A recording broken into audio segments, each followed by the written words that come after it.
Chapter 23. There had never been any doubt in Ock's mind that Spider-Man would show up. He had seen the truth in Peter's face despite his mewling protests. Parker knew exactly where Spider-Man was holed up, and would be able to produce him with little to no effort. "He comes, Father. Let us handle him." "Patience, children, patience. This time we shall be the spider. Let the fly who thinks he's a spider come into our snare." Ock sat perched atop the gigantic clock tower, waiting patiently as Spider-Man swung closer and closer. Would the webbed one be so foolish as to come directly at him? No, of course not. Ock knew better. And sure enough, as the clock below him tolled the hour of 3, Spider-Man landed on the clock face, just out of range of the undulating tentacles. "Where is she?" called Spider-Man. "She's nearby," Ock replied calmly. "Quite safe. Come, let's talk." "Father? Are we really going to talk to..." "What do you think?" "I think he is ours." "You think correctly." Instantly, the tentacles lashed out at Spider-Man, the first one sweeping right at his head. There was to be no toying with him, no dancing.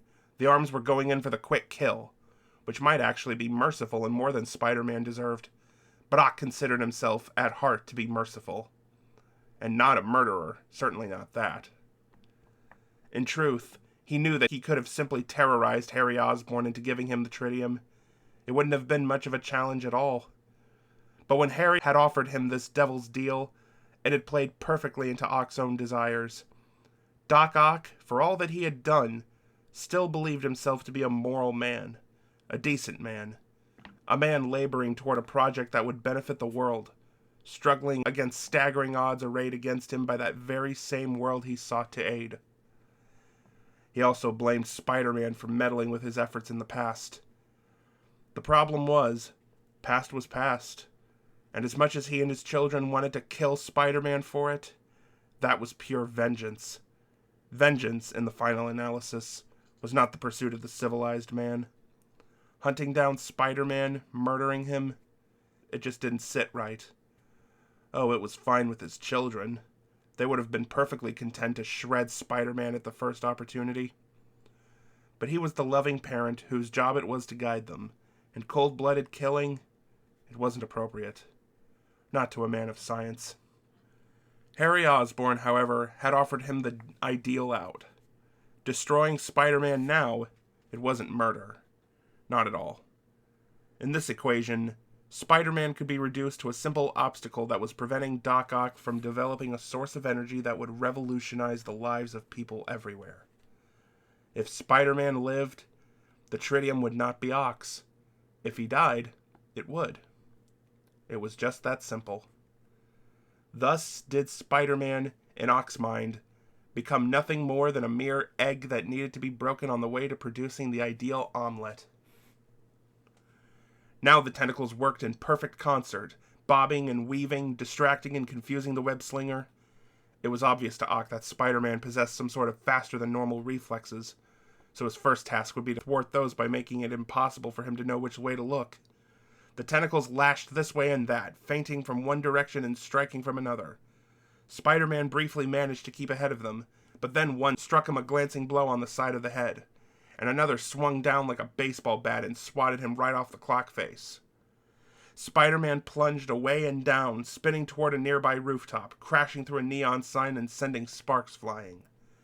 He rolled to a stop near the base of a water tower. Ock angled down toward him as Spider-Man staggered to his feet, calling, "Just tell me what you want!"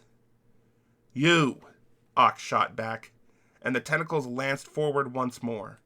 Spider-Man leapt out of the way, somersaulting overhead as one of the tentacles obliterated a leg of the water tower.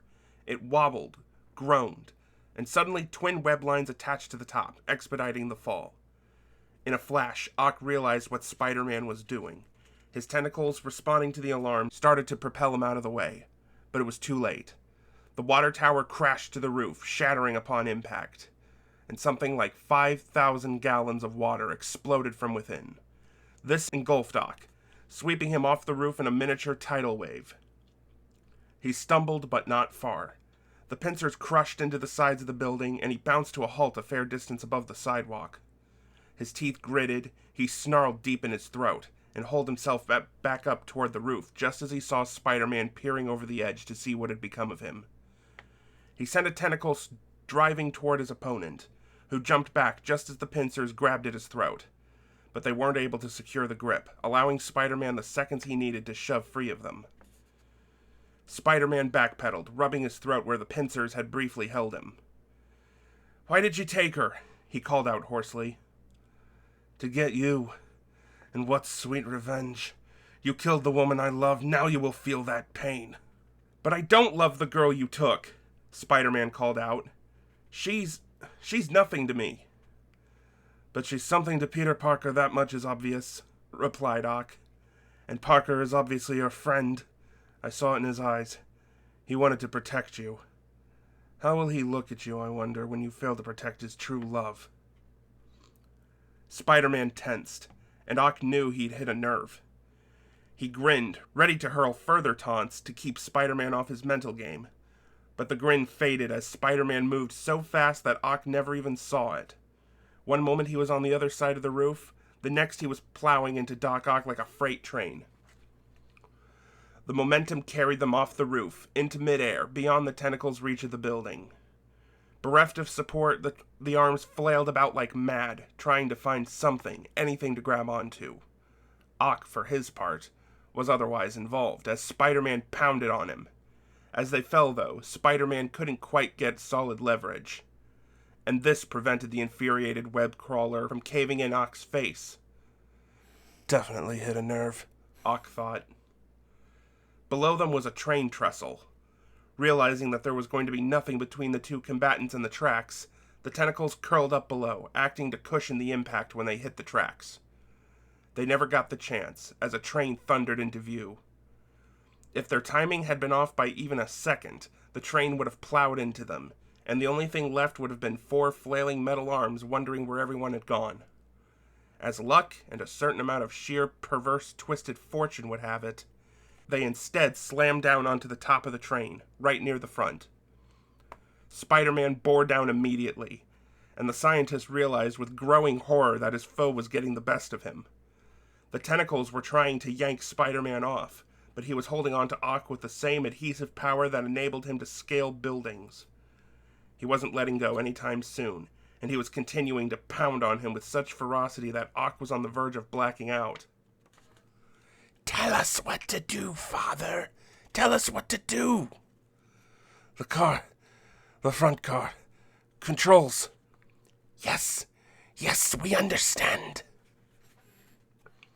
2 of the tentacles wrapped down and around and crashed into the front cab. The engineer fell back, screaming in alarm, as one of the arms slammed the accelerator into overdrive, and then snapped off the lever. With another swift blow, the emergency brake system was shattered. The train began to speed up, and Doc Ock was sure that under the mask there had to be growing panic. As the train rocketed forward, accelerated to 80 miles per hour, Ock crowed, "Ready to go down with the ship? Or train, as it were?" In an instant, Spider-Man was off him. Immediately, the tentacles rallied around their master and propelled Ock clear of the train. Naturally, he anticipated that Spider-Man would come right back in at him. Because really, what were the lives of a bunch of anonymous innocents aboard a train when compared to the envy-fueled hatred that Spider-Man clearly bore for him? Ock looked around, scoured the area, the rooftops. As the train thundered into the distance, he saw no sign of Spider-Man at all. "Coward," he muttered. The moment Doc Ock was clear of the train, Spider-Man scuttled around to the other side. He leaned in through one of the broken windows and saw the engineer surveying the wreckage with mounting panic.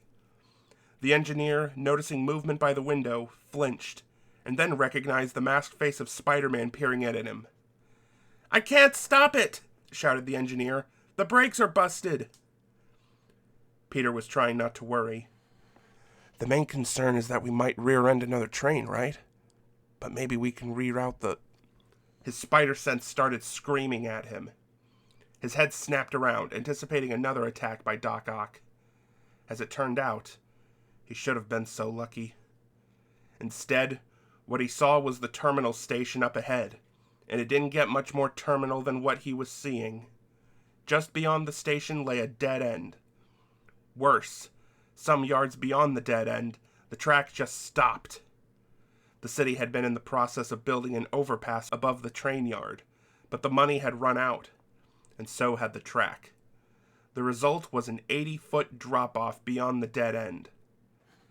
It just keeps getting better, doesn't it? Donald O'Shea was a 30-year engineer who was looking forward to his retirement in 2 weeks. So when someone whom he could only assume to be a terrorist had destroyed the control mechanism, the first thing that went through his mind was that it was grossly unfair that he should have to die at this point in his life, when that nice condo in Florida was ready and waiting for him. When the masked face appeared at the window, he was certain it was the terrorist sticking his head in to inspect the damage he had wrought, heedless of risk to his own life because, well, that's how those lunatics were. But then he recognized who it was peering in at him, and he could scarcely believe it. "I can't stop it!" shouted O'Shea over the roar of the wind. "The brakes are busted! Get everyone to the back!" Spider-Man called out. The thought of abandoning his post was anathema to him. But O'Shea knew that they were approaching the last stop. Quickly, he threw open the door of the control room and shouted to everyone in the first car that they had to get back. He wasn't entirely sure what good that was going to do. If the first car went over, they'd all go. But Spider-Man had said to do it. And at that moment, with the train rattling to its doom around him, O'Shea didn't have any better ideas. It was fortunate there were only a half-dozen passengers in the car at that moment. Any sizable number would have resulted in a stampede, a crush at the rear door, and people being trampled, or worse. Although, considering how they were all likely to wind up, it wouldn't have mattered that much. In less than a minute, he had all the people crossed into the next car. Then he glanced over his shoulder and spotted a flash of blue and red, and realized that Spider-Man had dropped down into the coupling area between the engine and the passenger cars. Moments later, there was the wrenching of metal, a grinding noise, and abruptly the engine was gone. Instantly, the passenger cars began to slow. "What happened?" screamed one young woman, who was clutching like mad onto her squalling infant. "He uncoupled us from the front car," O'Shea shouted. "Is that even possible?" No one's that strong." Even as he spoke, O'Shea staggered forward against the lurching of the car and threw himself against the closed front door, peering through the window. Sure enough, the engine was hurtling away, crashing through the barrier set up to ward off approaching trains.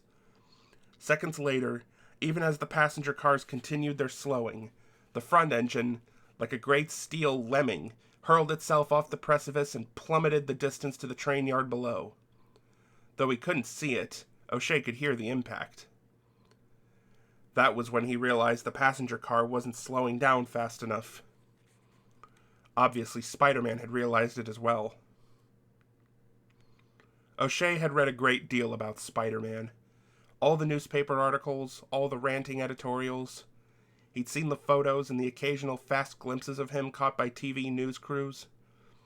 But none of that prepared him for the sight of a slender, costumed figure perched on the front of the remains of a speeding train that was very likely doomed. Spider-Man could have leapt clear. It would have been no problem. Instead, he started firing those fantastic web strands of his. He snagged onto passing buildings, but all that he seemed to accomplish was to rip off chunks of brick and mortar and ledge. The train slowed, but just barely, and not remotely enough. The end of the track was looming. It was hopeless. Yet still, Spider-Man's efforts didn't flag. Instead, he started firing webs fast and furious, and they adhered to every surface around. O'Shea heard Spider-Man cry out in anguish as dozens of web lines snared and snagged and pulled taut, and none of it would have meant a thing if he hadn't been able to hold on to them. "We're slowing down!" shouted a passenger who couldn't see just how close they were to total destruction. Shards of wood from the former barrier lay on either side of them. They were chugging past it, approaching the drop. O'Shea could see that the webs were starting to fray. The woman with the baby screamed, and some schmuck wearing a Yankees cap had gone dead white and was howling, "It's not gonna work!" The train drew nearer to the end, and still Spider-Man would not relent. O'Shea could hear him howl something like, "Come on! Hold! Hold!" Right up to the edge the train rolled, and almost over, and then it stopped. At the precipice, it stopped, and even rolled a couple feet backwards. O'Shea yanked open the dividing door, saw Spider-Man perched right on the edge of the train where the coupling had been. The web lines fell from his nerveless fingers, and that was when O'Shea realized that Spider-Man was about to topple off and forward, and that his fall would certainly pitch him down to the train yard 80 feet below. Without hesitation, O'Shea lunged forward and grabbed Spider-Man by the arms. He started to haul him back into the car, and then realized with surprise that for someone as relatively small in stature as Spider-Man was, he was damned heavy. There wasn't that much of him, but what there was solid muscle. Then another hand reached out, a child's, which wasn't much help, but then the child's dad pitched in, and other passengers as well. Then there were hands all over Spider-Man, pulling his limp body into the train. "He's alive!" someone called as Spider-Man moved ever so slightly. And suddenly his mask was gone. The Yankees fan, who had taken on the responsibility of lowering Spider-Man's upper body to the floor of the train, was holding it in his hand as if he'd snatched an errant foul ball. "Somebody'd pay big bucks for this guy. We could get on TV." One of the other passengers glared at him with such ferocity that he seemed to shrivel. O'Shea stepped forward and put out a hand. "It's an open palm now. 3 seconds from now, it's a fist." The Yankees fan promptly handed the mask to O'Shea, then turned and muttered, 10-1, you're a Mets fan." O'Shea ignored him. Instead, he turned and looked down at the battered and bruised face of their unlikely savior. It wasn't remotely what he'd expected. "He's just a kid. No older than my son." The woman who was holding the baby crouched near Spider-Man's head and gestured for O'Shea to give her the mask. He did so, and she started to pull it back down over his face. A couple of the other passengers helped her out until it was merged seamlessly once more with the top of his shirt. The moment of silence was abruptly shattered by the terrible wrenching of metal. For one horrible second, O'Shea thought it was the sound of the tracks collapsing from the strain. And then the top of the train was ripped clean off, and leering down at them from overhead was a terrifying figure with metal cables wriggling around him like things alive. "Stand back!" shouted Doc Ock. "He's mine!" Nobody moved, except for the Yankees fan who cleared the area by several yards. Everyone else closed ranks around their fallen hero. "You don't scare me, pal," said one beefy fellow. "I chucked rocks at the nut on the glider, and I'll take a piece of you too. You want to get to him, you're going to have to come through us." "Very well," said Doc Ock, not sounding especially concerned. He descended upon them, knocked several of them aside, including O'Shea, and scooped up the unconscious Spider-Man. O'Shea grabbed at one of the tentacles, knowing it was hopeless, and he was right. It slid right through his fingers, and seconds later, both Ock and Spider-Man were gone. The passengers stood there in silence, and then the mother, clutching her child, said softly, "My God, that maniac's going to kill him. He's dead." "No," said O'Shea firmly. "You'll see. That's not how this ends. Lady, 5 minutes ago there was nobody deader than we were. And we're here. That's no ordinary young man. And that's the amazing Spider-Man. And that Ock guy is in a world of trouble. He just doesn't know it yet." Chapter 24. Night had fallen, and for some reason, Harry Osborn felt as if he were in the middle of an arcane haunted house story. Thunder rolled in the distance, and he was standing in his father's study, where the shadows seemed long, and his father's shade lurked in every corner. Some oppressive presence certainly was hovering nearby, waiting for Harry to let his guard down, just for a moment, and then it would pounce. He jumped and yelped as the doors to the terrace blew open, whisking leaves inside. Rain began pouring in as well, threatening to soak books or important papers. He moved to close the doors, when a bolt of lightning illuminated the terrifying figure of Dr. Ock, looming in the doorway. Spider-Man was dangling from Ock's tentacles. He was wrapped in some sort of barbed wire. Doc Ock dropped him carelessly onto the chaise. The first thing Harry thought to say was, "That seat's leather. That stupid wire's gonna rip it to shreds. Where'd you get it?" "Train yard," said Ock carelessly, clearly not giving a damn about the damage to Harry's furniture. "Decided to bind him to make it easy for you. Kill him slowly. Make him suffer." He stepped closer to Harry, and in a tone that indicated Spider-Man might not wind up the only corpse on the premises, said dangerously, "Where is the tritium?" Harry backed up to the wall safe, never once taking his eyes off Spider-Man. He was almost afraid to breathe, lest he wake up and discover that it was merely a dream rather than the culmination of long-held aspirations. He started working the combination on the safe, but his attention kept returning to Spider-Man, and his hand was trembling besides. What little there was of Doc Ock's patience evaporated. One of his tentacles reached forward, gripped the combination lock, and started turning it with brisk efficiency. Harry wondered for a moment why Ock didn't simply rip open the safe door, and then he remembered. Tritium was unstable. A violent movement could cause the sample to explode, and most likely Ock didn't want to take any chances. The pincers on the tentacle were obviously sensitive enough to feel the tumblers moving beneath them. In no time at all, the door popped open, and the pincers gingerly closed around a small steel container, simply labeled Tea. Doc Ock withdrew it from the safe ever so carefully and studied it with satisfaction. "Before the night is over," he fairly purred, "you'll see I was right. The power of the sun. They'll all see." And with that final pronouncement, he was gone, over the side of the building. Harry remained where he was until he could no longer hear the crunching of the tentacles against the outside wall. Ock was unpredictable. There was no reason to assume he wouldn't come bounding back on some new demented pretext. After a minute or two, though, Harry was convinced that the man was gone, hopefully for good. He realized then that he was holding his breath, and let it out in a long, rattling sigh. His eyes remained locked on Spider-Man, never wavering from the source of all the trouble he had in the world. He moved slowly toward him, feeling as if his legs were operating separately from the rest of him.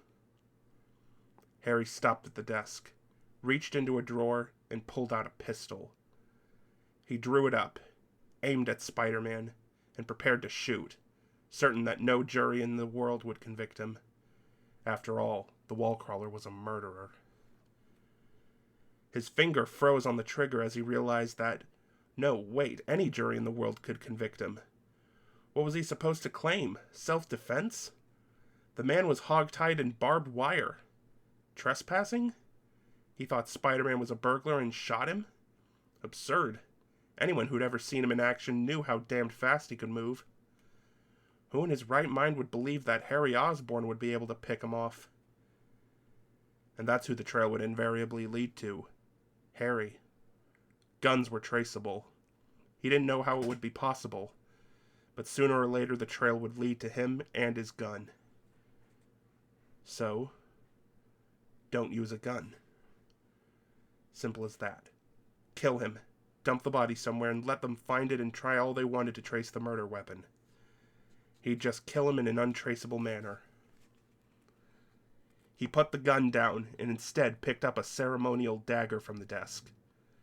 Appropriately enough, it had belonged to his father. You couldn't trace stab wounds. The knife was perfect. moving toward the insensate Spider-Man. Harry squeezed the hilt repeatedly as he murmured, "If only there was a way to cause you the pain that you caused me." He choked on the words. His face was suffused with rage. He'd been approaching tentatively, but the closer he got, the bolder he became. He stepped right up next to the chase, lifted the dagger high. Then he stopped and said, "First, let's find out who's behind the mask. Then I can look into your eyes as you die. Spider-Man." He spit out the name as if it were something foul. As he spoke, Spider-Man began to stir. Harry realized he had to speed things along. Every bad movie he'd seen, the villain stood cackling over the hero until it was too late, and the hero managed to turn the tables on him. Harry had no intention of playing out like a poorly constructed evildoer. Time to get right down to it, he realized. He gripped the top of the mask and pulled it off as he said, "Not so amazing now, are you?" A blast of lightning chose that moment to strike, and Harry stared down in stupefaction at the face of Peter Parker, illuminated in the harsh glare of the lightning. "Peter," Harry whispered the name. He staggered back, his dagger falling from his hand. "No," he said. "It can't be." It was a trick. That had to be it. That sick bastard Ock had found Peter, knocked him cold, and outfitted him in the Spider-Man costume that was Jonah Jameson's pride and joy. Yes, that was it. Of course. How could Harry have been so stupid as to think for even a moment that his friend, his best friend in the world, was... Peter sat up. He cried out as the barbs dug into his flesh. Then, with no apparent effort at all, he snapped apart the wires with a simple, quick thrust of his arms. Snapped them with superhuman strength. If Harry had been tied up like that, he could have wrestled with the wire until next Christmas and he'd still be bound. It was too much for his mind to assimilate.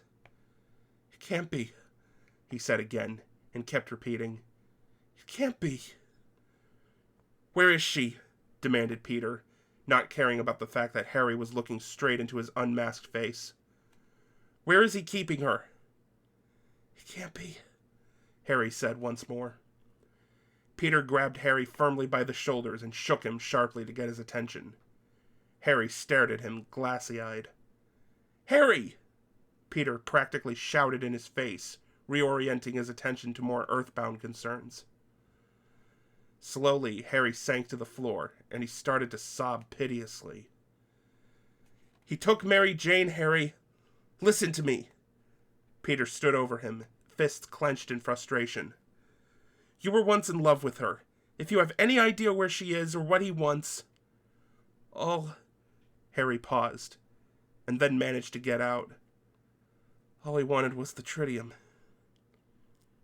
His face was a portrait of disbelief. Peter grabbed Harry by the shirt front and slammed him against the wall. "Tritium, Harry? He's making the machine again. When that happens, she'll die along with half of New York. Now where is he?"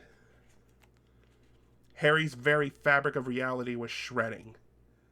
"Peter, you killed my father." Peter looked confused that Harry was even bringing it up. The topic was clearly of no relevance to him at all, even though it loomed so large in Harry's life that it had consumed him. But Peter loosened his grip slightly, and when he spoke, he didn't seem angry so much as sad, even tired. "There are bigger things happening here than me and you, Harry. Please." Harry stared right through Peter, seeing nothing.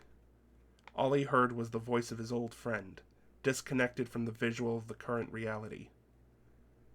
"Some abandoned pier." Peter nodded, then turned and dashed toward the balcony. He slowed only to snatch up his mask, which lay crumpled on the floor, and he pulled it on. Despite everything else, despite the shows of strength, despite everything his senses were telling him was true, Harry still didn't believe deep down what he was seeing. The notion that his best friend could be his greatest enemy. It was preposterous. It had to be a joke. A mistake. Then he cried out as he watched that very same best friend leap off the balcony. Harry ran toward it, crying out Peter's name. And when he got to the railing, he saw the falling Spider-Man fire a web, snag the upper story of the nearest structure, then go swinging off into the rain-soaked night. He remained there on the balcony with the rain beating down upon him. Half of New York. Peter, Spider-Man, had said that half of New York could be obliterated thanks to Doc Ock and his machine. Harry sent out a silent prayer. Dear God, let it be the half I'm in. Chapter 25. Mary Jane Watson decided that being apprehended by armored nutjobs twice in her life was 2 times more than she cared to endure.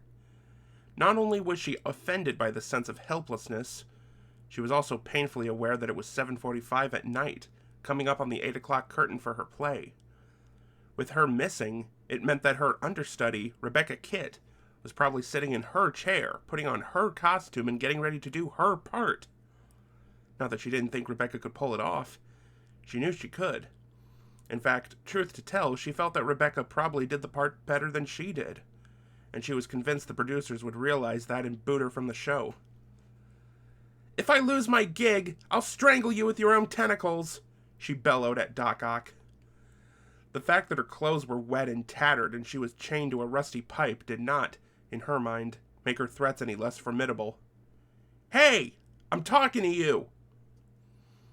Arm Boy, as she had come to think of him, continued to pay her no attention. He was totally obsessed with this gizmo of his that looked to Mary Jane like an oversized version of the game Mousetrap. Power was humming through it, and the air seemed to be crackling, as if lightning was parking itself right in the middle of his ramshackle structure. His tentacles were busy releasing into the air the contents of some sort of metal canister, and to her surprise, it hung there, suspended, defying gravity. Her brief admiration of the stunt was quickly superseded by the realization of just how cold she was. She was shivering, and the whole place stank of salt water and mildew. She bit down on her lip and emitted an ear-piercing whistle so loud that even Arm Boy couldn't ignore it. He looked toward her, glowering over the tops of his sunglasses. "You got what you needed for your little science project," she called. "Now let me go." He actually smiled at that, which wasn't exactly what she had been expecting. "I can't let you go," he said, sounding surprisingly rational about it. "You'd bring the police. Not that anyone can stop me now that Spider-Man is dead." Mary Jane's mind reeled from that statement, but she shrugged it off. She was dealing with a crazy man. How seriously could she take anything he said? It was like getting stock tips from the son of Sam. "He's not dead," she announced. "I don't believe you." "Believe it," he assured her.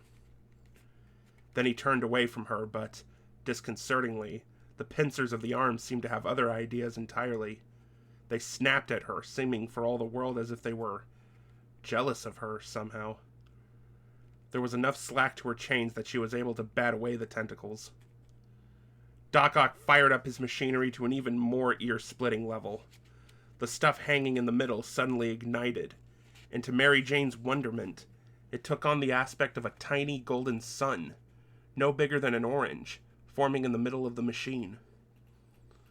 Where the interior of the warehouse they were in had been dreary and dark, it was now fully illuminated. And that was when the pulsating light revealed Spider-Man crawling along the ceiling. Mary Jane gasped, but the noise wasn't audible over the howling of the machine. Doc Ock's back was turned, so he didn't notice Spider-Man at all. But one of the tentacles seemed to be looking? Was that possible? Could these arms of his actually see somehow? Spider-Man lowered himself down a web toward Mary Jane. Her eyes lit up, and it was all she could do not to cry out in relief. He reached for her chains and whispered close to her ear so she could hear him over the howling of the machinery. "As soon as you're free..." He got no further than that as a large metal blade sliced into the steel pipe that lay between Spider-Man and Mary Jane. The arms had worn Doc. It was the only possibility, as chilling and unthinkable as it was.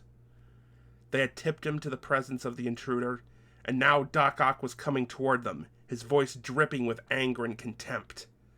"I should have known Osborn wouldn't have the spine to finish you." Osborn? Harry was part of this too?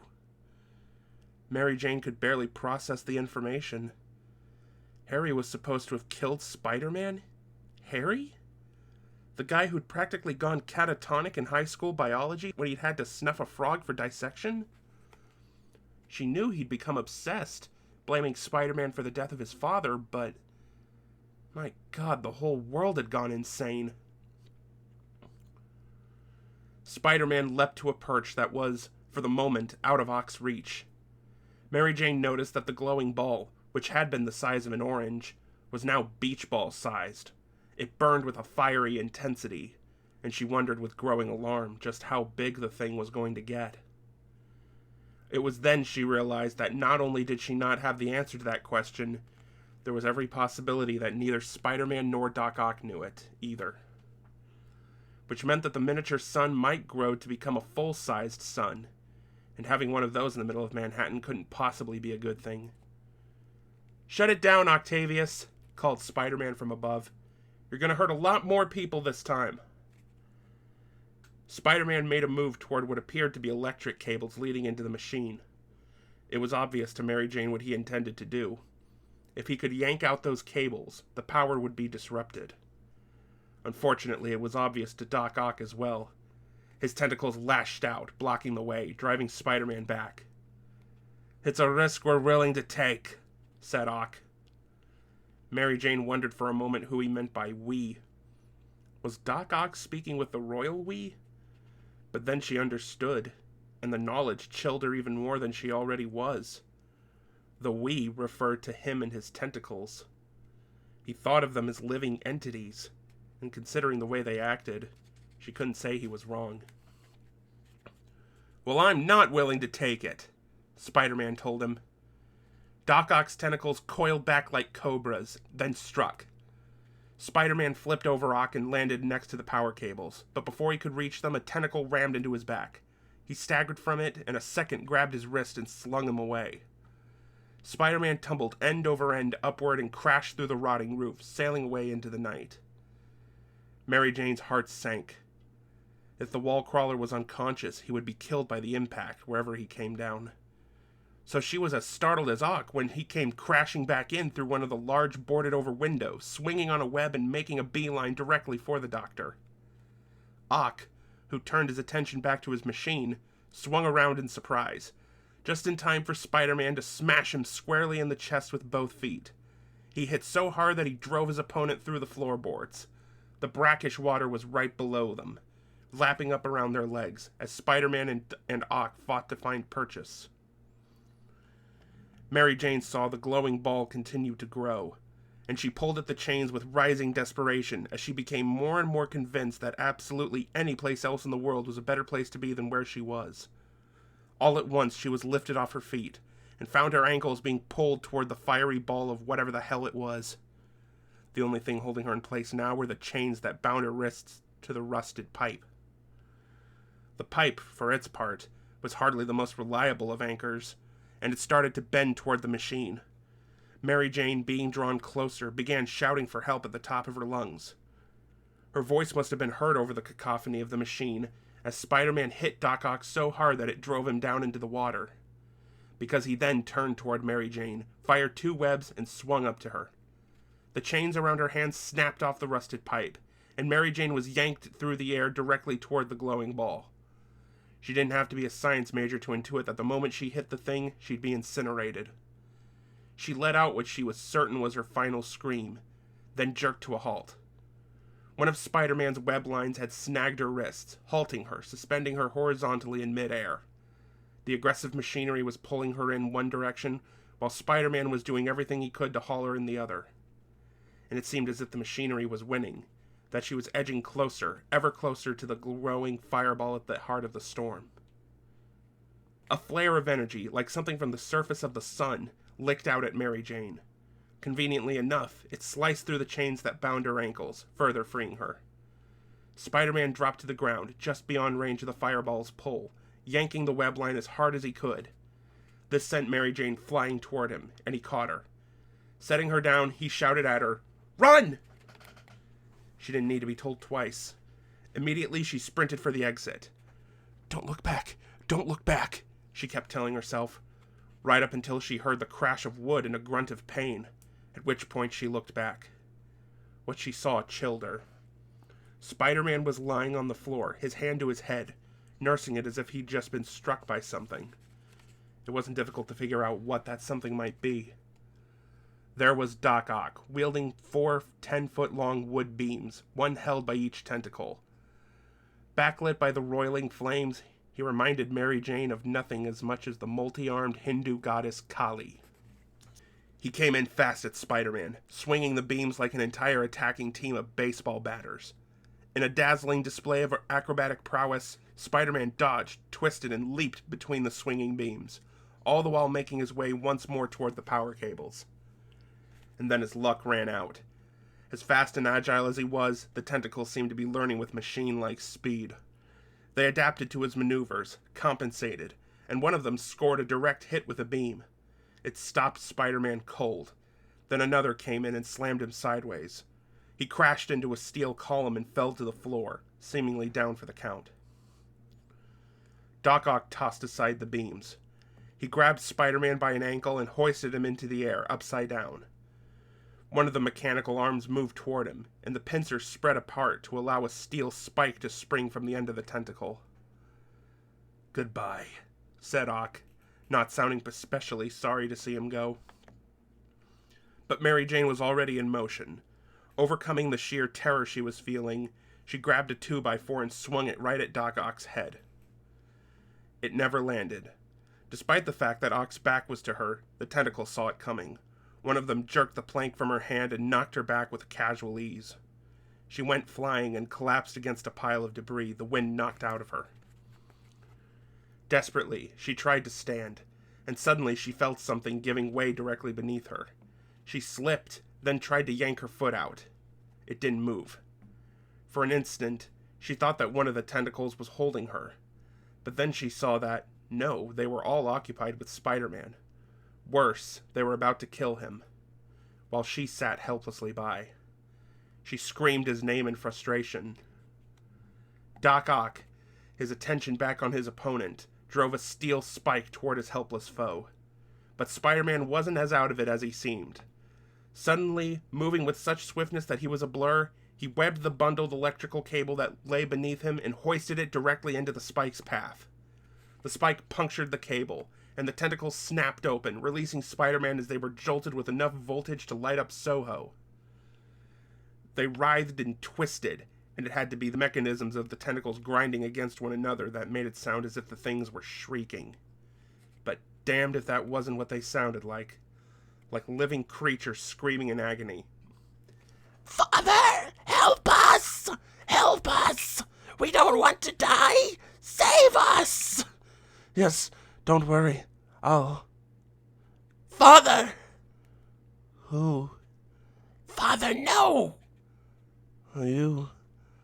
What did you do to me?"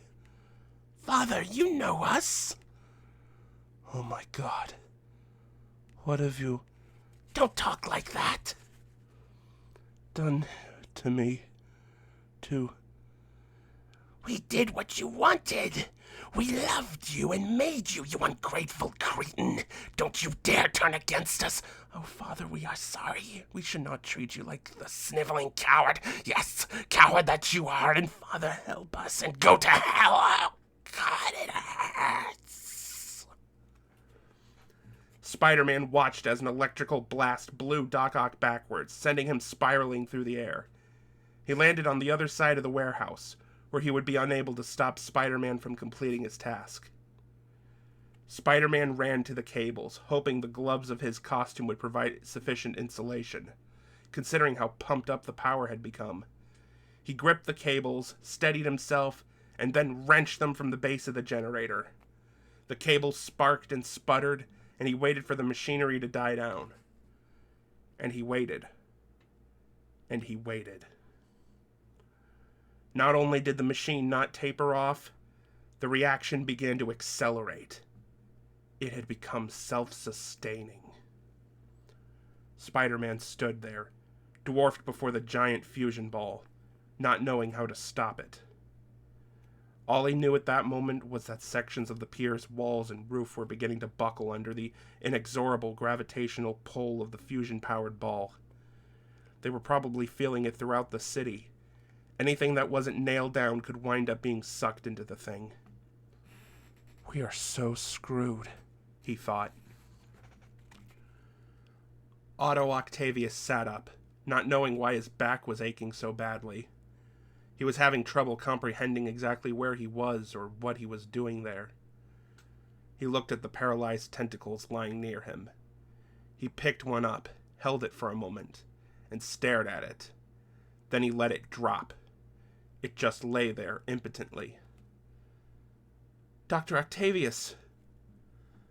Octavius looked up and saw Spider-Man standing nearby. He registered his presence with mild interest as his brain continued to try to put together the pieces of what had gone on and what had brought him to this rather smelly place at this particular time. Then he looked beyond Spider-Man to the massive fusion reaction. Bits and pieces of memory started flooding back to him, bathed in the light of knowledge generated by this, his greatest creation. He looked upon it and smiled, and found it good. There was no other way. The fusion reaction was growing larger. All manner of debris was being pulled into it. Seconds were ticking by, and shouting at Octavius was generating no reaction at all. It was as if Octavius were stuck in some sort of waking coma. Spider-Man had to do something desperate to get through to him. He removed his mask. He had a vague recollection that some goon on the train had pulled it off, and then there'd been Harry. It was starting to seem like he couldn't get through the day without having his blasted mask yanked off. At least this time he was doing it himself. Probably didn't matter. The way his luck was going, the tentacles would have come back to life and pulled his mask off for him. Peter felt a stirring of hope as Ox seemed to focus on him. Dr. Octavius, we have to shut it down. Please tell me how. Peter Parker, he responded hollowly. Brilliant but lazy. Look at what's happening, Peter told him with a sweep of his arm. We have to destroy it. Ock's answer wasn't exactly what Peter was hoping for. I can't destroy it. His voice rose in anger. I won't! The arms reared up now, impelled by Ock's sudden resistance. They grabbed Peter by the throat, lifting him up. Peter fought against the stranglehold they had upon him. You once spoke to me about intelligence, that it was a gift to be used for the good of mankind. A privilege. Ock was echoing his own words. Doing everything he could to fight the arms off, Peter knew he was on the losing end of the battle of man against machine. These things have turned you into something you're not. Don't listen to them. But it was my dream, Ock said, his own voice strangled, as if he were fighting a battle that was as much between himself and the arms as it was between the arms and Spider-Man. Sometimes, in order to do what's right, we have to be steady and give up the thing we want the most, even our dreams, Peter managed to say. And there was a thundering in his head, as if something was riding toward him upon a pale horse. And then, as if emerging from a very bad dream, Otto Octavius woke up. At least that was how it seemed to Peter. Octavius shook his head as if he were tossing aside a shroud. He murmured, "You're right," and then snapped at the arms. "He's right. Listen to me now." He grabbed the tentacles with his own, very human arms and pried the mechanical appendages loose. Most of the work was already done, though. If that hadn't been the case, his flesh and bone hands would never have been a match for the machine strength of the tentacles. His turnaround was what had undone them. They sagged and shrunk away from him, like errant children caught with their pincers in the cookie jar. Peter staggered back, clutching at his throat, gratefully sucking in deep lungfuls of air. His voice raspy, he leaned forward with one hand resting on Otto's shoulder and gasped out, "Now, tell me how to stop it." To Peter's dismay, Octavius shook his head helplessly. "It can't be stopped." But then, as Peter was about to plead with the scientist to try to come up with some solution, Octavius said, "Unless the river. Drown it." "Drown it? That simple?" "Not so simple," Octavius assured him. "It'll superheat the water, create temperatures like an underwater volcano, broil anybody nearby like a lobster. Whoever tries to submerge it, it's suicide." Peter didn't have time to dwell on the likelihood that he wouldn't get out alive. In some measure, he was protected by his youthful belief in his own immortality. He wasn't blithely certain he was throwing his life away. Inwardly, he was hoping that he'd simply move fast enough, be ingenious enough to stay one step ahead of being broiled. Deep down, though, he knew Octavius was right. It was probably a suicide mission. But he kept that fear shoved down and away as he said without hesitation, "I'll do it." He turned and started to head in the direction of the reactor, and abruptly a tentacle grabbed at his arm. A brief trill of alarm went through him, as just for a moment, he was certain that the tentacles had acquired a new lease on life, and were about to fight him at a point where such a distraction would prove fatal for the city. But his spider sense? There had been no warning. Then Otto's voice, low and firm, said with conviction, "It's my responsibility." At this command, the tentacle pushed Peter aside as Otto shot him a desperate look. There was a low groan from one of the building walls as it began to give way. Peter paid it no mind, until a woman's scream leaped above the sound. At that point, it became Peter's #1 priority, as he whirled about to see that Mary Jane was still on the pier. Octavius, the fusion reactor, the fate of New York, all paled for the moment as Peter screamed, "Mary Jane, no!" and leaped toward her with a speed that officially made him the fastest land animal in existence. During the split second it took him to get there, he saw the problem. Mary Jane's leg had gone through a rotted plank. She wasn't just rooted to the spot, she was stuck there. If he came sweeping in to try to scoop her out of the way of the falling wall, the best case scenario was that he'd rip off part of or all of her leg, and she'd die from blood loss and shock. In the worst case, he wouldn't pull her free in time and they'd both die. If he couldn't get her clear, he had to stop the falling wall. And so, just as the wall collapsed upon Mary Jane, he was there. He vaulted upward, slamming into the wall with his back against it, and he was driven down under its weight. His feet hit the ground, his legs bending, trembling, then steadying, absorbing the massive burden. He remained there, every nerve ending screaming. The wall shoved him down, doubling him over, his body shaking from the strain.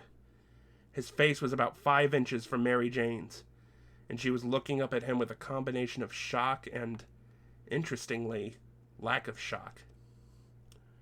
It was only at that moment he realized that, in the rush of the disaster, he'd neglected to put his mask back on. This was getting ridiculous. With all the people seeing him unmasked lately, he might just as well have the damn mask tattooed on his face and be done with it. His teeth gritted, Peter said the only thing he could come up with under the circumstances. "Hi." The wall's weight seemed to increase, as if it wasn't heavy enough already. Mary Jane, sounding surprisingly chipper under the circumstances, brushed her hair away from her face and replied, "Hi. This is really heavy." Not far off, he heard a grinding, some rather loud cursing, and the groaning of metal bending in response. He knew what was happening. Octavius was using his tentacles to tear away the girders that were supporting the reactor. With any luck, the girders were giving way. Their collapse was inevitable. Unfortunately, so was Peter's, and it was a horse race to determine which was going to go first. He sagged again, trying to readjust his hold on the mammoth wall. The hopelessness of the situation threatened to overwhelm him. I failed. Just now. When it counted the most, I failed. But I can't give up. I must keep trying. I must. I've got to try to free us, no matter how impossible it seems. And lifting is the only way. The only way. He doubled his efforts, trying to shove the wall clear. But his own body fought him. He was spent, unable to do anything other than keep the wall where it was. And barely that. I can't. So exhausted. After all that fighting, I feel so weak. Mary Jane was trying to pull her leg clear. Just to make it more challenging, some debris had fallen atop her already wedged foot. Peter bleakly wondered just how much more the gods of misery could possibly throw at them, and then silently scolded himself for tempting fate by asking, "If I could just feel my foot," Mary Jane said with growing frustration. His voice shaking, Peter said, "MJ, in case we die." But he couldn't get the rest of the sentence out. He had no breath to do so. Fortunately, he didn't need to. "You do love me," Mary Jane said with a smile and quiet confidence, as if she'd just figured out the solution to a game of Clue. "I do." Their faces were almost together, her breath upon him. Despite the gravity of the situation, despite the likelihood that they'd be dead in a second, Peter noticed that her breath smelled like strawberries. "Even though you said you didn't." If he tried to say anything, his strength would give out. All he could manage was a nod. And then he realized how much more he wanted to say to her. No matter what the odds, no matter what the cost, I'll get Mary Jane out of this. Maybe then I'll no longer be haunted by the memory of Uncle Ben. Within my body is the strength of many men. And now I've got to call on all that strength, all the power that I possess. I must prove equal to the task. I must be worthy of that strength, or else I don't deserve it. The world, his consciousness, was swimming, teetering on the edge of blackness, and every muscle begged for just a few moments to relax, regroup, just rest. No! If I close my eyes, I'll go under. Must stay awake. Must clear my head. Keep trying. I'll do it, Mary Jane. I won't fail you. No matter what, I won't fail. Anyone can win a fight when the odds are easy. It's when the going's tough. When there seems to be no chance. That's when it counts. Everything going black. My head aching. Hold on. We must hold on! And then he felt it. He felt a sudden shift, adrenaline surging through him, the wall beginning for the first time to budge in the opposite direction. Mary Jane gasped as his face started to move away from hers, and there was growing hope in her eyes that surged directly into Peter like a jolt of electricity. It's moving. Can't stop now. Last chance. Must keep the momentum. More. Just a little more. And then, with a triumphant roar of, "I did it! We're free!" he shoved the wall clear of them. Within a second, he had Mary Jane's leg free from the pier. He slung her over one shoulder, fired a web line, and the two of them swung up and out. That's when he heard two more screams, one of metal and one from the throat of a man. "Father, must we do this?" Yes, and no backtalk. You've misbehaved and done great evil, but so have I. And we will do our penance together. The tentacles yanked at the critical load-bearing girder that supported the fusion reactor. They were doing all the work, feeling their way on their own. They had to. Otto Octavius was blind, his vision seared from his eyes through the intensity of the glowing ball hanging in the air. He didn't care. It didn't matter. He could see it in his mind's eye. See it clearly. See everything clearly. All the wrong he had done in the pursuit of doing something right. He had thought he was a Samaritan, acting on behalf of humankind. Now, though, he understood. He had placed his ego above all else, thinking he knew best when he knew so little, if anything at all. He had been blind in everything but his eyes.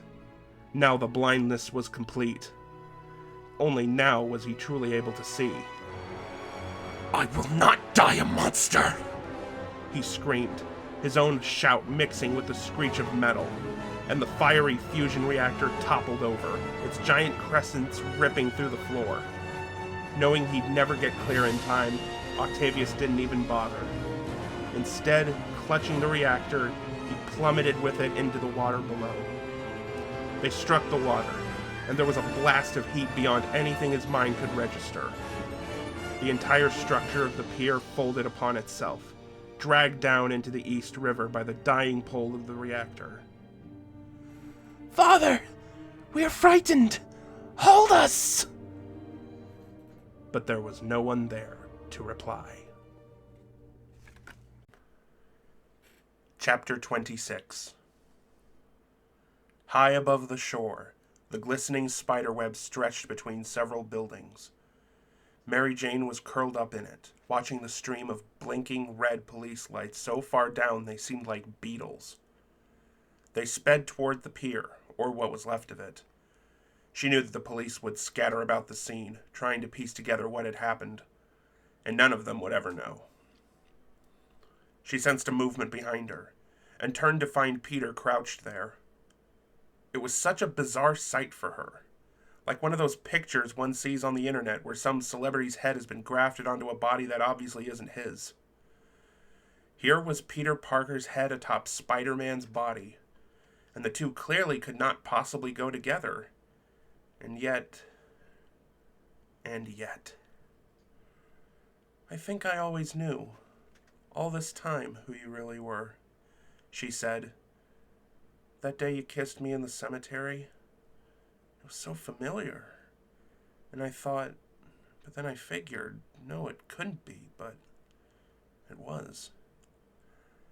If Peter had looked as if he'd literally been carrying the weight of the world upon his shoulders earlier, keeping the wall from collapsing upon them, he looked even more so now.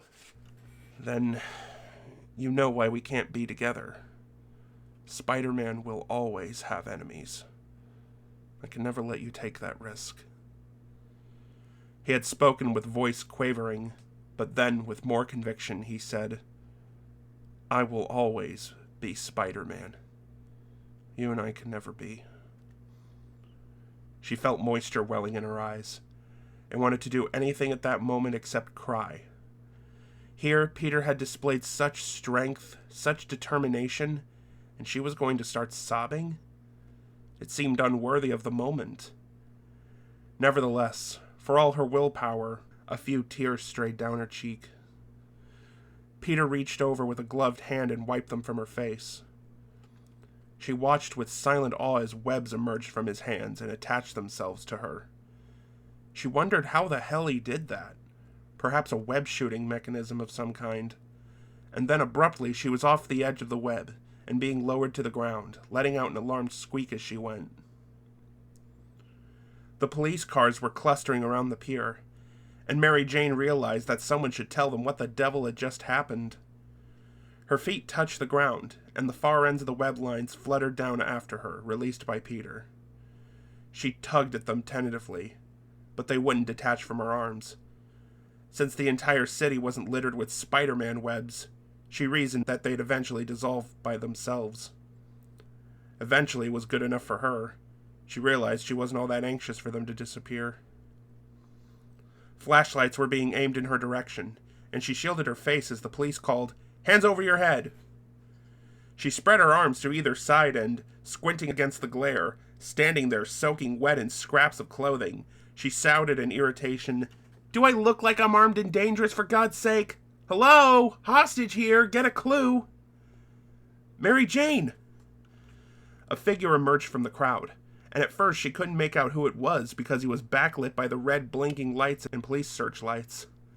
But then he took a couple of steps forward, and there was another man behind him in a long coat. He was shoving identification in the faces of the cops, shouting, "Press! We're press! That's my son's fiancée, you idiots!" And as J. Jonah Jameson managed to thoroughly intimidate the police through sheer force of personality and his daunting cigar, John Jameson sprinted toward her, his coat flapping around him. She took a step toward him, then staggered as everything that had transpired in the past few hours began to catch up with her. He caught her before she fell. "Mary Jane, are you all right?" "Well, my outfit's shot to hell, but otherwise, yeah," she gasped. "How did you know I was here?" "We didn't. Dad and I were just driving around, monitoring police band calls, listening for something. I don't know, I figured if Doc Ock and Spider-Man were involved, it'd be big." He stared at her, as if afraid to believe that she was real, and then he clutched her to him, rocking slowly back and forth, whispering thanks. Then he realized his hand was stuck to her back. He pulled it loose, staring uncomprehendingly at the web strands that had attached themselves to his fingers, not recognizing them for what they were. "What's this?" Mary Jane wasn't looking at him. She was staring at the web strung overhead. Peter was a dark and distant figure, but even from where she was, she could see him pull his mask on and turn his back to her. Then he fired a web line and swung away into the night. "Nothing," she said. It's nothing." And she tilted her head back and let John kiss her fervently. Harry Osborn sat immobile in the large chair that had once been his father's favorite. He could have been carved from stone as he stared at the TV screen showing the live news story that was unfolding down at the docks. The scene was awash with lights from police cars, and the newscaster was stating that, according to an eyewitness, Doc Ock had been involved and was responsible for a device that had been causing all manner of seismic sensations for a 10-block radius. However, according to the same eyewitness, Spider-Man had heroically thwarted the doctor's efforts. Harry continued to watch as the eyewitness, clearly Mary Jane, was being loaded into an ambulance. She looked banged up, but otherwise unhurt. Obviously this was just to play it safe. Her tall, strapping fiancé was climbing in with her. And there was J. Jonah Jameson, waving the TV cameras back, shouting, "No comment! No comment! You can read all about it in the Daily Bugle tomorrow. Exclusive! Now get that damn camera out of her face!" Finally, Harry's hand made a slight movement over to the remote control. He pushed a button and the television obediently shut off. He placed the remote next to an untouched glass of scotch that sat next to him. Mary Jane, his former girlfriend, with another man. Peter Parker, his former friend, revealed to be Spider-Man, the man who had killed his father. Spider-Man, the savior of the city. That's how it was going to play out. Even Jameson's hate-mongering rag wouldn't be able to cover this one up. The people would worship that wall-crawling murderer. And then there was Harry Osborn. No girlfriend, no best friend, no father, no huge money-making breakthrough project from a brilliant scientist. Nothing. He had nothing. He was like the emptiness of space, a vacuum, cold and airless. And didn't nature abhor a vacuum? He leaned forward in his chair, buried his face in his hands.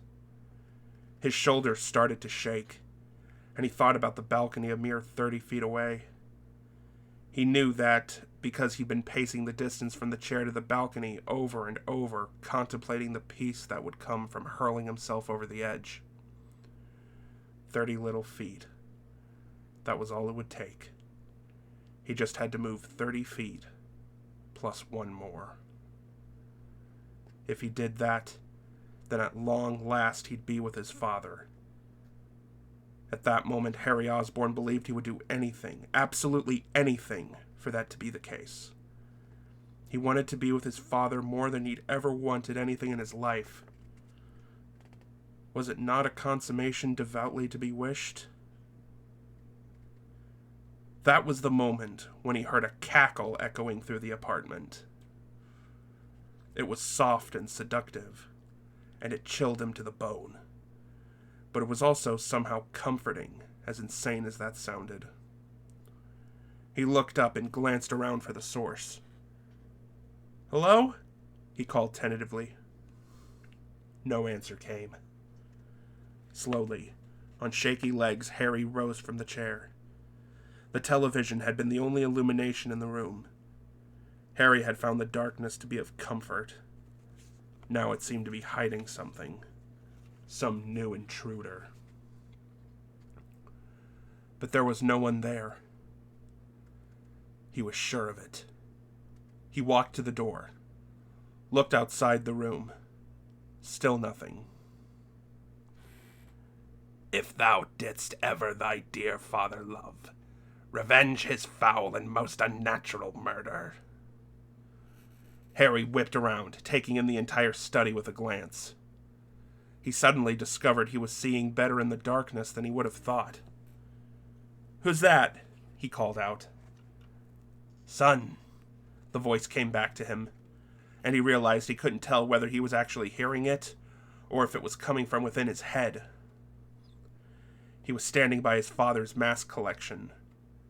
It had always creeped him out before. Now he found it oddly familiar. The voice. The voice had been unmistakable. Yet Harry couldn't bring himself to believe it. It made no sense. That voice's owner. He couldn't possibly. "Yes, I'm here." Harry turned quickly, as if speed would enable him to catch whomever it was who was mounting this sick practical joke. He caught his own reflection in an ornate full-length mirror, started to turn away, and then looked back in horror. It wasn't his own face in the mirror. It was Norman Osborn's face, grinning out to him as if he'd passed through the looking glass into Wonderland and was encouraging Harry to step through to join him. "Dad?" Harry said in confusion mixed with fear. "But you're..." Norman shook his head. "No, I'm alive in you, Harry. It's your turn now. You're an Osborn. You swore an oath." "Dad..." Harry was no longer questioning the reality of what he was seeing. Instead, he was just trying to cope with explaining himself to something that might have been coming not from any twilight realm, but from the guilt-ridden recesses that lay within him. "I don't know. How can I..." "You can. You must," Norman told him with growing insistence. "You put your word, my money, our name on the line. You swore to make Spider-Man pay. Now make him pay." Harry shook his head, not in a disagreement, but to cast the confusion from his mind. "Peter's my best friend, and I'm your father. Don't you miss me? I worry about you." His tone became a befuddling combination of sympathy and contempt. "Harry, you're weak. You always were weak. You will always be weak until you take control. Now you know the truth. Be strong, Harry. Avenge me." "Avenge me!" Harry stepped back, terrified, and was appalled at what he was witnessing. He tried to make it go away through force of will, telling himself that his father wasn't here, and still the face of Norman Osborn glared at him from the mirror with burning eyes. Screaming, "No!" Harry grabbed the glass of scotch and threw it as hard as he could.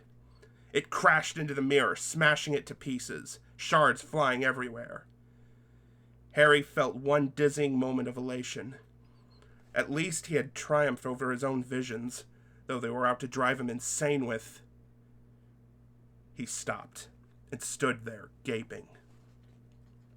For there, in a space revealed by the broken mirror, the face of the Green Goblin was staring back at him.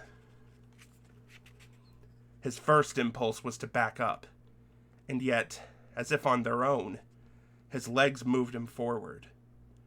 He was in his stocking feet, and small bits of glass dug into his soles. He didn't care. All the pain did was serve as proof that he was, in fact, awake. The mask wasn't moving or talking to him. It merely hung there, staring at him. As he approached, he was able to make out other things behind it. It wasn't just a space. There was an entire hidden workshop behind the mirror.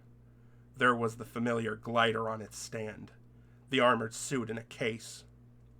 He realized the mask itself was sitting on a workbench, propped upright. Harry hesitated, then picked it up and examined it. Confusion playing across his face. The confusion gave way to growing horror, then to realization that totally reordered his world, turned everything around. It was too much. Too much. And his mind splintered and broke apart as profoundly and thoroughly as the mirror he had just shattered. He gripped the mask, shaking wildly, uncontrollably. And then, just like that, the moment passed. The trembling subsided. And very softly, almost to himself, he began to laugh, a familiar laugh. Chapter 27. Mary Jane stared at herself in the mirror and wondered if she wasn't looking at another person altogether. "Oh, honey, you look so beautiful," whispered her mother, Madeline Watson, kissing her on the cheek. Mary Jane smiled gamely and looked to the left and right, admiring her reflection. The wedding dress was based on a design by the late Willie Smith, and unquestionably breathtaking. Louise, as her maid of honor, was helping with some last-minute adjustments. It was remarkable to Mary Jane how she had become so close with her fellow actress in such a short period of time. That, and it also pointed out to her what few female friends she had. She couldn't have asked for a more beautiful day for the wedding. The sky was cloudless and clear blue, and the harrowing experiences with Doc Ock seemed a distant thing of the past, almost as if they had happened to someone else. She'd kept peeking out through the door, peering into the church sanctuary to watch the growing number of people who were arriving. She'd spotted Harry Osborn, who was looking far more relaxed than she'd seen him in a long time. He'd been speaking with John and laughing. A lot. Which was odd, considering Harry was never much of a laugher. It was nice to see the change, though, and she hoped it bode well for him. And there had been her Aunt Anna, and some of the old gang, such as Liz Allen, who was arm in arm with Flash Thompson, if you could believe that. She should have known. Liz had always been circling the outskirts of that relationship. Then there were John's friends, and his dad's friends, a vast assortment of city bigwigs and movers and shakers. The organ music was playing steadily, and soon it would switch over to the Chopin piece that was supposed to indicate the start of the ceremony, in which she would be married to John. She would be married to John.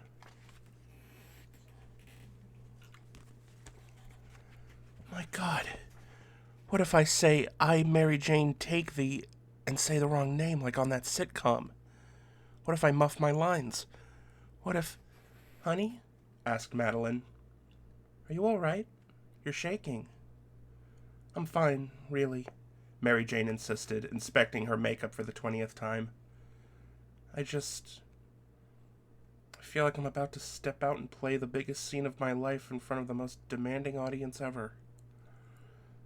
"Play a scene?" Louise said, and then made a slight sound. "Shut up," said Mary Jane in a tone that was supposed to sound teasing, but had more edge to it than she would have liked. Madeline looked from one girl to the other, and her eyes narrowed suspiciously. "What's going on?" she asked. "Nothing, Mom." "Okay." Madeline turned and faced Louise squarely.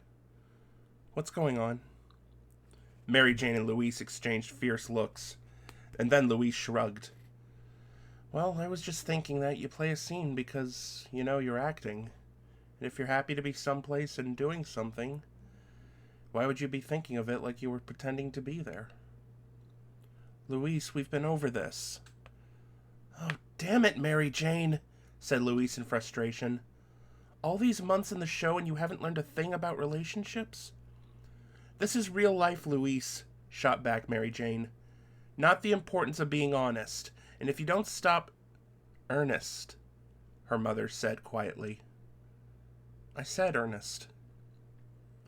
Madeline looked at her for a long moment and then, without removing her gaze from her daughter, said, Louise, could you excuse us, please? Louise nodded and was out the door, leaving Mary Jane and her mother alone.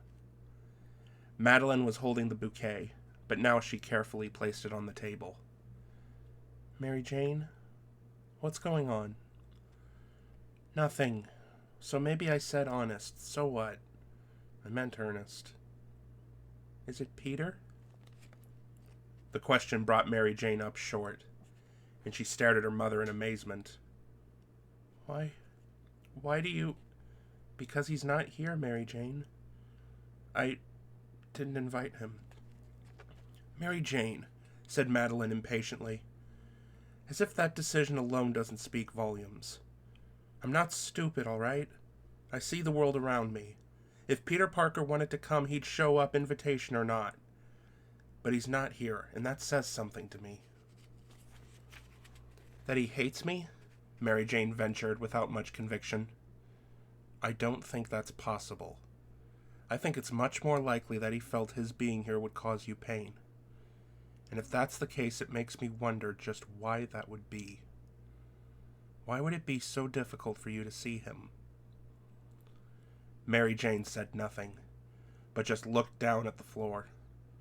Then she let out a heavy sigh. Mom? She asked softly. Yes, dear? Madeline replied, the soul of patience. At what point did you know marrying Dad was a mistake? How long did it take you to regret it? Oh, honey, I never regretted it. Mary Jane took a step back and shook her head in disbelief. Oh, jeez, Mom. I never did, insisted Madeline. Now who's not being honest, huh? After the way he treated you? Madeline moved toward her and took her firmly by the shoulders. I regret how it turned out, yes. But that marriage gave me you, honey.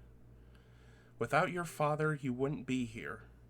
For all the grief I suffered at his hands, I couldn't imagine the world without you in it. Heck, I don't even think I'd care to try. Oh, no, look. Your mascara's running. The reason, of course, was that she was tearing up. Quickly, her mother dabbed the tears away and then started repairing the makeup. There was an abrupt knock at the door, and it swung open before they could say anything. And to their astonishment, Mary Jane's father was standing in the doorway. He was wearing a suit that didn't fit particularly well, and he pulled at the shirt collar. They're getting antsy out there, he said. Dad? Yeah, said Phil Watson guardedly. You're here. You invited me. You don't want me here? No, I didn't think you'd... It's... Phil, this might not be the best time, Madeline said, trying to sound diplomatic. Why? What's the problem? There's no problem, Madeline assured him. He looked more closely at Mary Jane. Then why has she been crying? What is it, cold feet? Or something more? Dad, you can't do this, Mary Jane told him, keeping her voice firm. I know I invited you and everything, but this is personal, and you can't just jump in and go all Father knows best on me and think you can solve... He looked at Madeline and asked, What is this about the Parker kid? Both of the women were astounded. How did... Mary Jane tried to say. Mary Jane, I might have been the crappiest father in the world, but I still got eyes that see and ears that hear.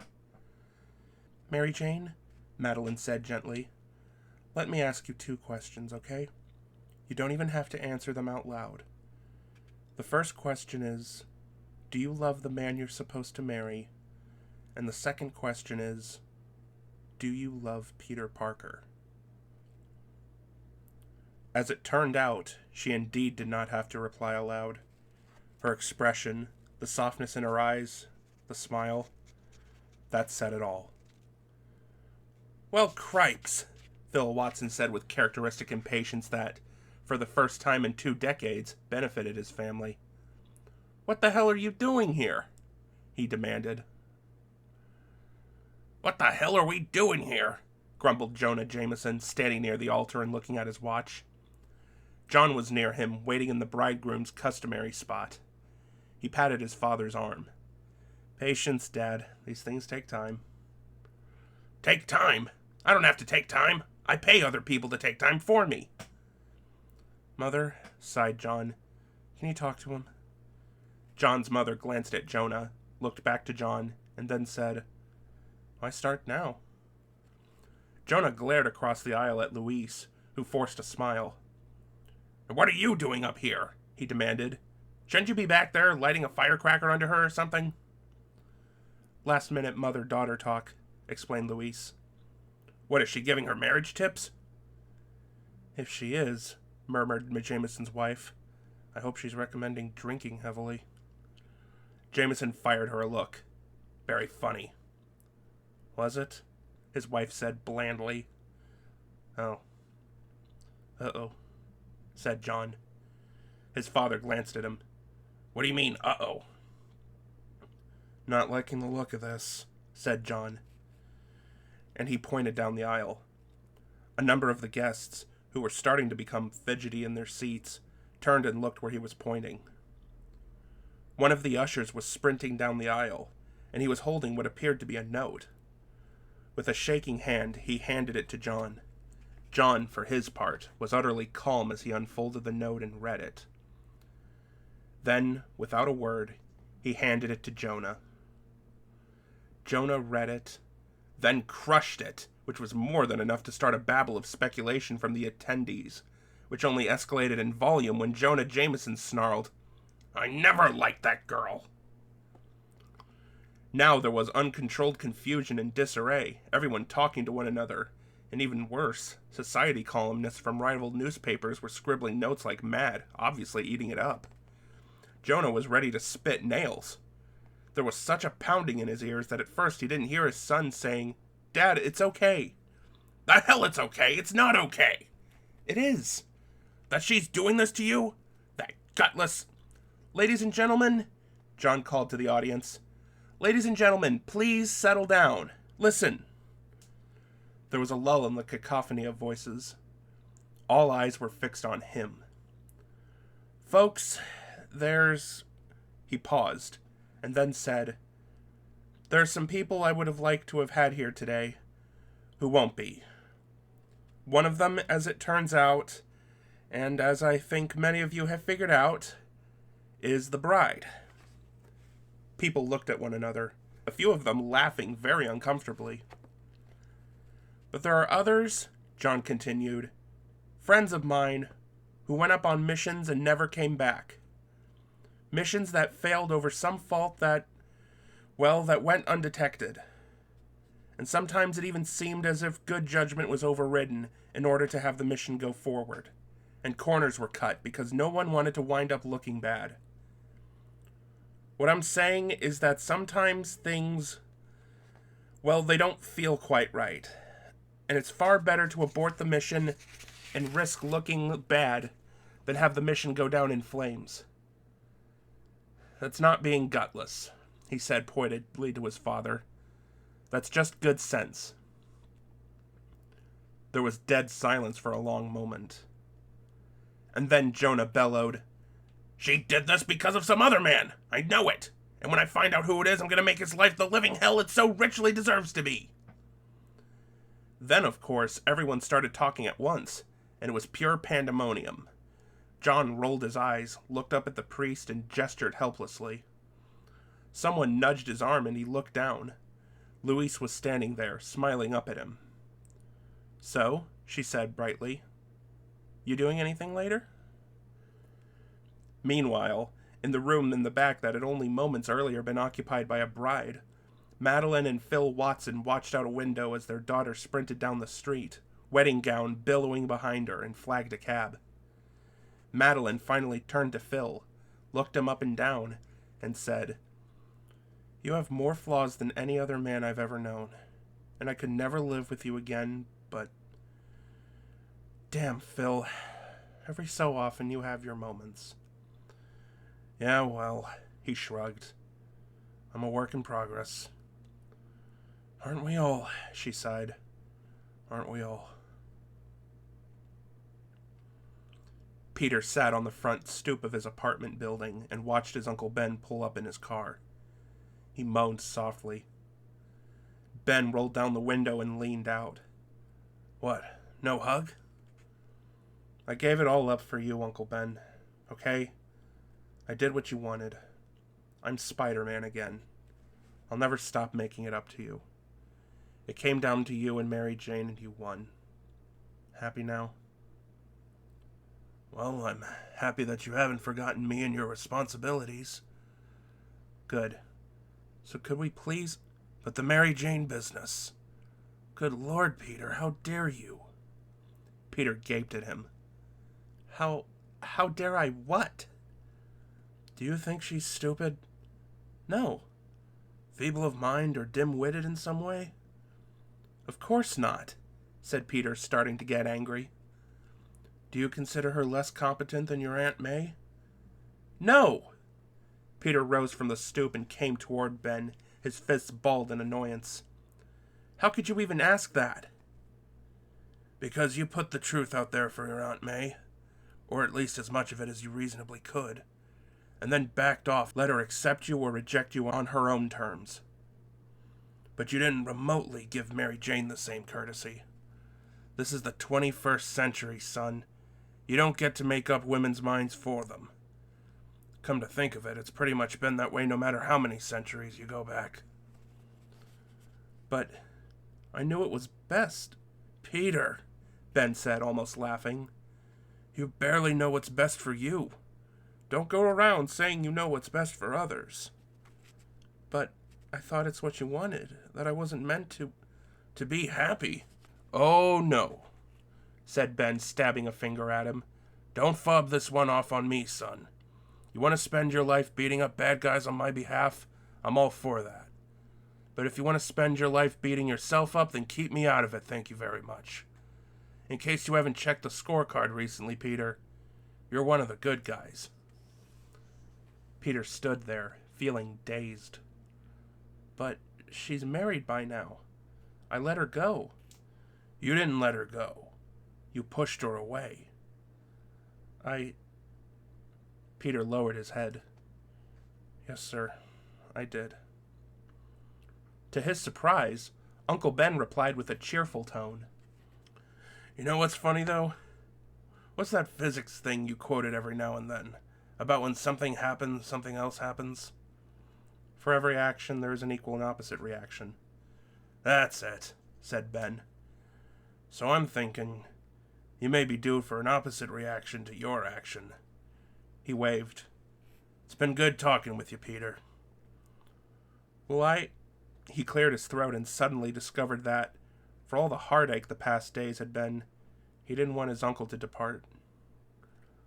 "Will I be seeing you again?" "Probably not, son." I'll miss you." "Nah, not as much as you think. Not with her around." He chucked a thumb behind himself and drove away from the curb. "Her? What her?" Peter called after him, and suddenly he was jostled awake by the sound of a car horn. He was surprised to discover that he wasn't on the stoop. He was in his apartment, having fallen asleep on his bed. But there was a car honking outside his window, all the same. He rubbed the slumber from his eyes, went to the window, and looked out. A cab was sitting there. There was no one in it but the driver. The passenger door was open, as if someone had jumped out of the cab with such urgency that they hadn't bothered to close it. Finally, the clearly annoyed cabbie climbed out of the driver's side and closed it himself, shaking his head and muttering in Spanish. "Wonder what that's about," thought Peter, and turned around. to see Mary Jane standing in his doorway. She was wearing her wedding gown, but her hair was in total disarray. She was staring at him with wide eyes and flashing a lopsided smile. "Had to do what I had to do," she told him. Peter bit his lower lip, just to make sure he wasn't dreaming. Automatically, he glanced at her hand. There was no wedding ring, or even an engagement ring. "Mary Jane? Peter, I can't survive without you." "We can't." She shook her head firmly. "I know why you think we can't be together, but can't you respect me enough to let me make my own decision?" In spite of himself, Peter smiled. How familiar did that sound? "Peter," she continued, "I know there may be risks, but I want to face them with you. It's wrong that we should each be only half alive, half of ourselves. I love you. So here I am, standing in your doorway. I've always been standing in your doorway." She moved toward him and added softly, "Isn't it about time somebody saved your life?" At that moment, Peter Parker heard something that he couldn't quite identify. But then he realized it was the sound of his soul breathing a sigh of relief. A slow smile appeared on his face. "Thank you, Mary Jane Watson." He took her in his arms, and a moment that seemed an eternity in coming finally arrived. Their lips pressed together, and Mary Jane almost melted into him. It was that night in the rain all over again, and they both knew it without having to say a word. And there was nothing that was ever going to separate them again.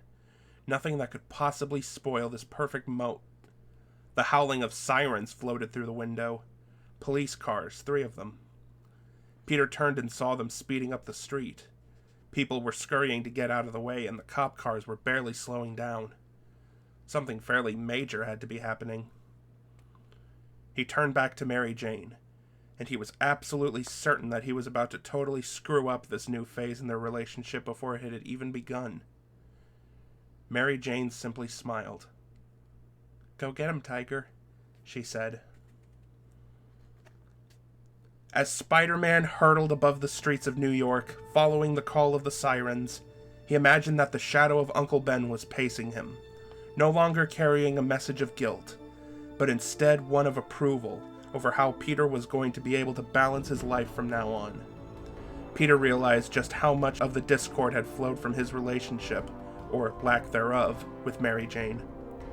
It was the center of his universe, without which the universe could not hold together. More important than that, Uncle Ben appeared to realize it as well. Hell, the old man had probably known it all along, and had just been waiting for Peter to figure it out for himself. He was like that. "Sometimes the boy gets the girl, Uncle Ben. Now the eyes I have dreamed about are waiting for me at the end of the day. But power and responsibility remain my job, my destiny, because I am still Spider-Man."